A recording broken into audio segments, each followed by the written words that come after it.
Hello everyone and welcome back. स्वागत है आप सभी का एक बार फिर से हमारे यूट्यूब चैनल पर। एरर का जो हमारा सेशन है उसको आज आगे बढ़ाते हुए कुछ और नए और अच्छे सवाल कुछ अच्छे नियमों के साथ हम आज पढ़ेंगे।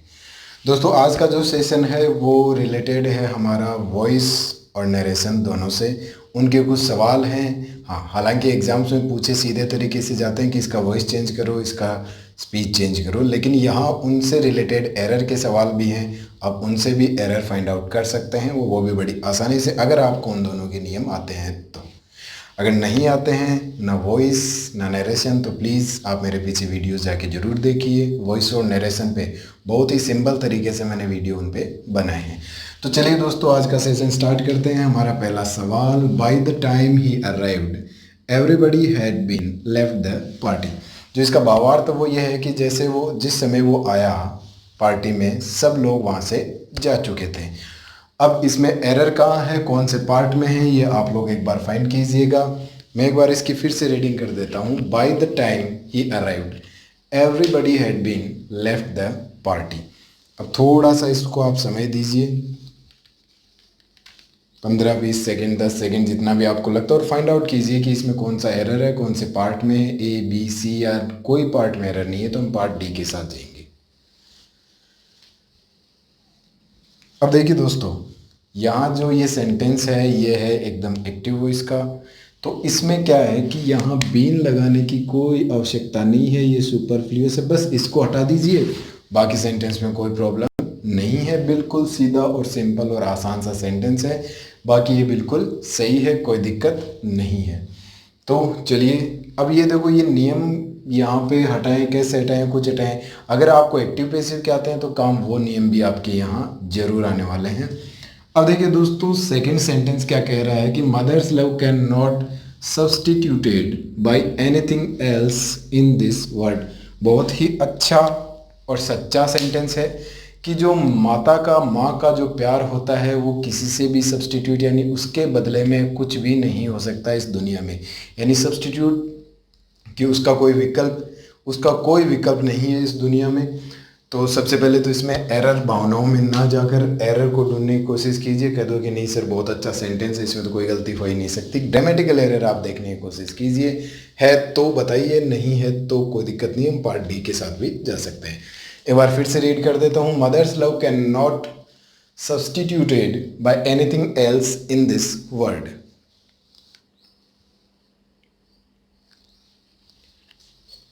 सॉरी, थोड़ा सा एरर है, ये वर्ल्ड आएगा, दुनिया की बात, देश की बात हो रही है, सभी की बात हो रही है, तो एल जरूर लगेगा।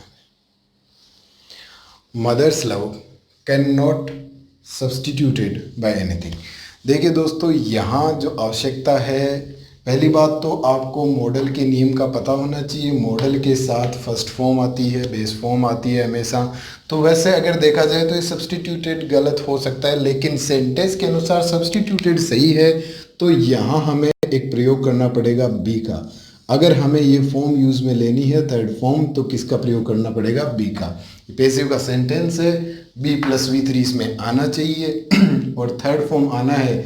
तो आप मॉडल के साथ सीधा फर्स्ट बेस फॉर्म के अलावा कोई भी प्रयोग तो नहीं कर सकते, तो यहाँ बी का प्रयोग कीजिए, बाकी ये बिल्कुल सही हो जाएगा। तो ये हमारा पार्ट बी में एरर, इसमें हमारे पार्ट सी में एरर था। यहाँ केवल आपको क्या जोड़ना है, बी क्रिया बी को जोड़ना है, बाकी ये सेंटेंस बिल्कुल सही है।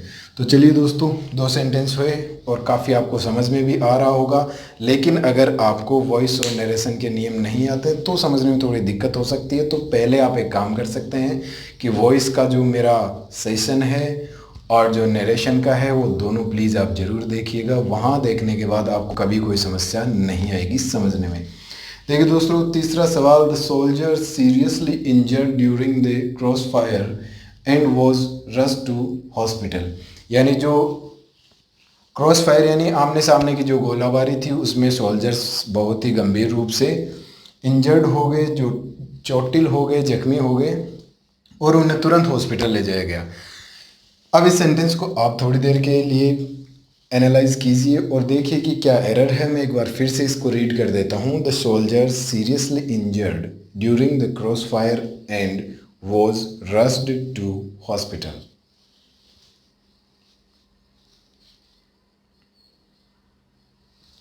अब देखिए दोस्तों, इसमें क्या है कि अगर इसको पढ़ें केवल इतना, द सोल्जर सीरियसली इंजर्ड, यानी सोल्जर्स ने सीरियसली इंजर्ड किया किसी को, इस अर्थ में तो हमें पढ़ना नहीं है ना, इसलिए इसको सही अर्थ बताने के लिए यहाँ वर का प्रयोग होगा दोस्तों।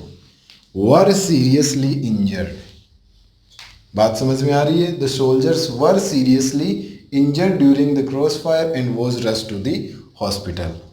यहाँ अगर हम वर का प्रयोग नहीं करते हैं तो इसका अर्थ क्या होगा कि सोल्जर्स ने किसी को, ये एक्ट सोल्जर्स के द्वारा किया गया है, लेकिन यहाँ अर्थ हमारा क्या होना चाहिए कि सोल्जर्स जख्मी हुए, तो यहाँ हमें वर का प्रयोग, वर क्यों किया? क्योंकि सेंटेंस पास्ट का है, इसलिए हमें पास्ट की फॉर्म का ही प्रयोग करना पड़ा।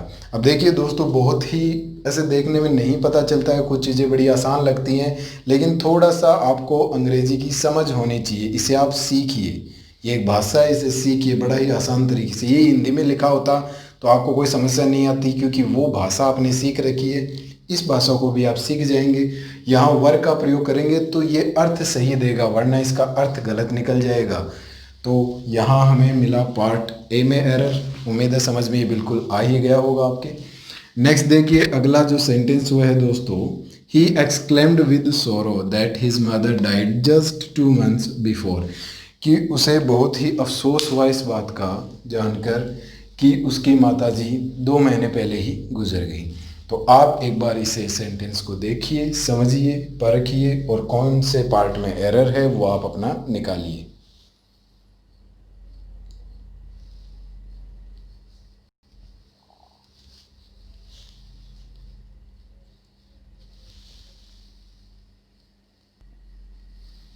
तो दोस्तों आपको देखा होगा यहाँ क्या कहा गया है कि ही एक्सक्लेम्ड विद सोरो that his mother died just 2 months before.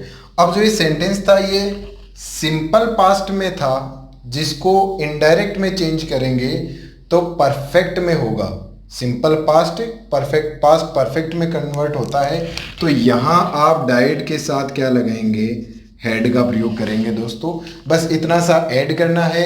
हमारा पार्ट बी में यहाँ एरर आया है, क्योंकि इसका जो डायरेक्ट वॉइस है वो पास्ट का है, सिंपल पास्ट का है, और सिंपल पास्ट को जब कन्वर्ट करते हैं इनडायरेक्ट में तो ये कन्वर्ट होके इसमें हेड ऐड हो जाता है, यानी पास्ट का परफेक्ट में कन्वर्ट होता है तो परफेक्ट में हेड का प्रयोग होता है।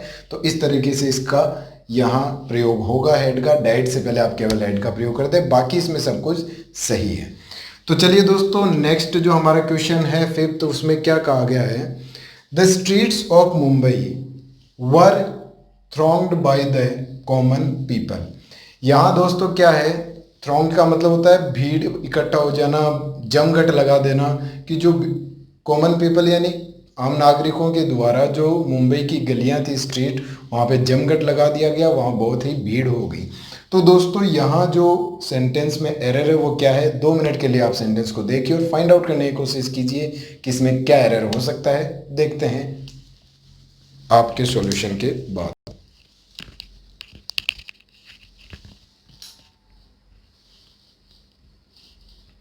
एक बार फिर से मैं रीड कर देता हूं। The streets of Mumbai were thronged by the common people. अब यहां देखिए दोस्तों क्या एरर हो सकता है? पार्ट ए, बी, सी, और नहीं है तो पार्ट डी। पार्ट डी के साथ आप जाइए। चलिए दोस्तों देखिए, इसमें वैसे देखें तो इसमें हमें कोई एरर नज़र नहीं आता है, लेकिन दोस्तों इसे ध्यान से देखिए। एक्टिव वॉइस को अगर पैसिव वॉइस में चेंज करते हैं तो बाइक के साथ कॉमन पीपल ये आ गया, कोई दिक्कत नहीं है। लेकिन बाइक का प्रयोग हर जगह सही नहीं होता है, उससे पहले जो वर्ड यूज़ किया गया है उसको भी देखना होता है। यहाँ थ्रोन के साथ विद का प्रयोग होता है, यहाँ बाइक का प्रयोग नहीं होगा, तो बाई हटा के यहाँ क्या लगाना है? विद का प्रयोग करना है, thronged with the common people. बस इतना सा चेंज करना है। हर जगह बाई का प्रयोग सही नहीं होता है। बाई से पहले जो शब्द है अगर उसे कुछ और शब्द चाहिए, किसी और वर्ड के साथ वो जुड़ता है, तो वही सही शब्द का इस्तेमाल हमें करना है। केवल इतना सा एरर था, बाई के जगह आपको विद का प्रयोग करना है। तो चलिए दोस्तों नेक्स्ट सवाल देखते हैं। दे said that they will go next day. उन्होंने कहा कि वो अगले दिन यानी कल चले जाएंगे। अब देखिए दोस्तों इसमें क्या एरर है, कुछ समय लीजिए 15-20 सेकंड, इतने में आपको इसका पता चल ही जाएगा।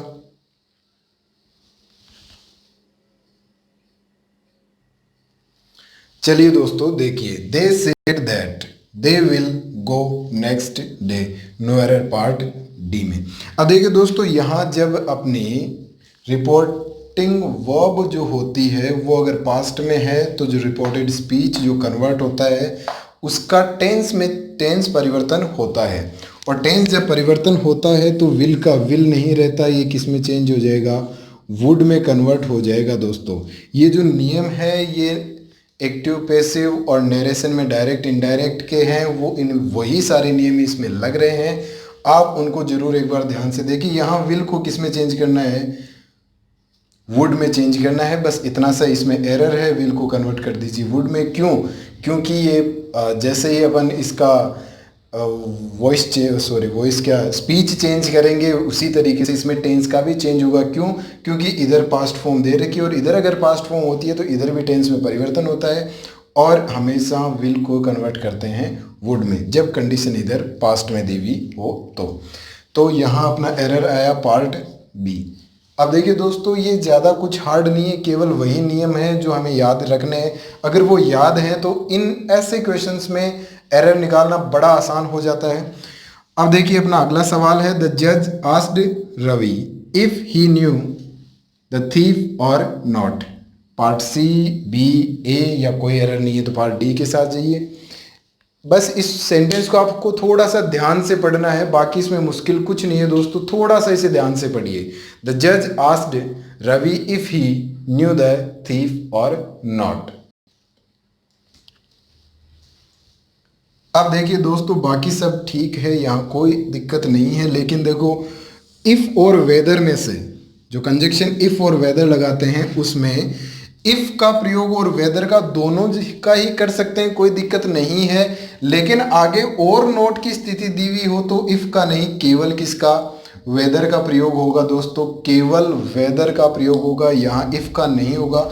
और नोट ना दिया हुआ होता तो वेदर और इफ में से जो भी आप यूज करें वो सही होता, लेकिन आगे और नोट वाली कंडीशन दे रखी है तो इफ का नहीं केवल वेदर का यूज होगा। यहाँ इफ हटाइए और केवल इसकी जगह वेदर लगाइए, बस एक इतनी सी कंडीशन थी जो आपको ध्यान रखनी थी।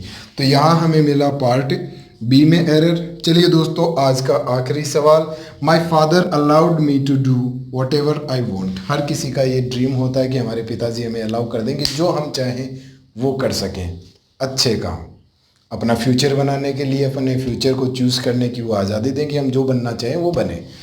तो दोस्तों पहले इसमें देखिए क्या एरर है। कि सर एरर तो यही है कि ऐसा फादर्स करते नहीं हैं, वो हमसे बेटर जानते हैं, वो हमें गाइड करते हैं। My father allowed me to do whatever I want. चलिए दोस्तों आपने देख लिया होगा, और अगर नहीं भी देखा होगा तो अभी अभी हमने जो चीज़ समझी है वही चीज़ यहाँ है। यहाँ V2 है तो इधर भी चेंज होगा, वॉन्ट का वांटेड हो जाएगा और इसमें कोई एरर नहीं है। पार्ट सी में इधर V2 होने के कारण इधर भी टेंस में परिवर्तन होगा और वॉन्ट का क्या हो जाएगा, वांटेड हो जाएगा। बस इतनी सी बात थी।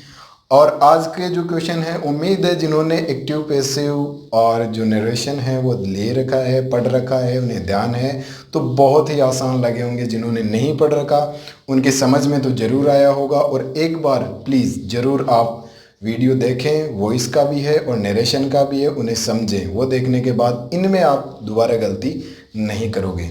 तो आज के वीडियो में इतना ही, मिलते हैं नेक्स्ट वीडियो में अच्छे सवालों और अच्छे नियमों के साथ। तब तक के लिए धन्यवाद।